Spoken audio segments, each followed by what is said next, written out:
പാലക്കാട് എലപ്പുള്ളിയിലെ വൻകിട മദ്യനിർമ്മാണശാല വിവാദത്തിൽ പ്രതിപക്ഷം ഇന്ന് തെളിവുകൾ പുറത്തുവിട്ടേക്കും. പ്രതിപക്ഷത്തിന് മറുപടി നൽകുന്നതിനായി എക്സൈസ് മന്ത്രി എം പി രാജേഷും ഇന്ന് മാധ്യമങ്ങളെ കാണുന്നുണ്ട്. എന്നാൽ പദ്ധതിക്ക് നൽകിയ അനുമതി റദ്ദാക്കണമെന്നാവശ്യപ്പെടുന്ന സിപിഐഎം ചർച്ച നീളുമെന്നാണ് അറിയാൻ കഴിയുന്നത്. എലപ്പുള്ളിയിൽ വൻകിട മദ്യനിർമ്മാണശാല സ്ഥാപിക്കുന്നതിന് അനുമതി നൽകിയതിൽ അഴിമതി ആരോപിക്കുന്ന പ്രതിപക്ഷം പദ്ധതി തടയുമെന്ന നിലപാടിലാണ്. നിയമസഭയിലെ അഴിമതി ആരോപണത്തിൽ മേൽക്കൈ നേടാനായില്ലെങ്കിലും CPI എതിർപ്പുമായി രംഗത്ത് വന്നതോടെ പ്രതിപക്ഷം ആത്മവിശ്വാസം വീണ്ടെടുത്തു. ഭരണമുന്നണിയിലും മറ്റു തലങ്ങളിലും ചർച്ച ചെയ്യാതെ പദ്ധതിക്ക് അനുമതി നൽകിയതിൽ തെളിവുകൾ പുറത്തുവിടുമെന്നാണ് പ്രതിപക്ഷ നേതാവിൻ്റെ പ്രഖ്യാപനം. പദ്ധതിക്കെതിരെ CPI തുറന്ന് എതിർപ്പ് പ്രഖ്യാപിച്ചത് എക്സൈസ് വകുപ്പിന് തിരിച്ചടിയാണ്. പ്രതിപക്ഷവാദങ്ങൾ ഭരണമുന്നണിയിലെ പ്രമുഖ ഘടകകക്ഷിയും ശരിവെക്കുന്നു എന്നതാണ് CPI തീരുമാനത്തിൻ്റെ രാഷ്ട്രീയ പ്രസക്തി.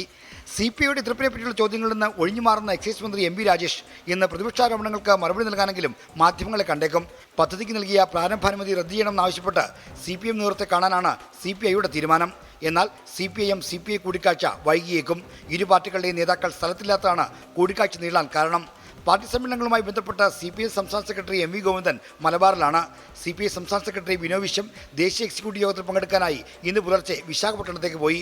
ഇരു പാർട്ടികളുടെയും നേതാക്കൾ തമ്മിലുള്ള കൂടിക്കാഴ്ച ഇനി ഫെബ്രുവരി 1 നടക്കാൻ സാധ്യതയുള്ളൂ. 24 തിരുവനന്തപുരം.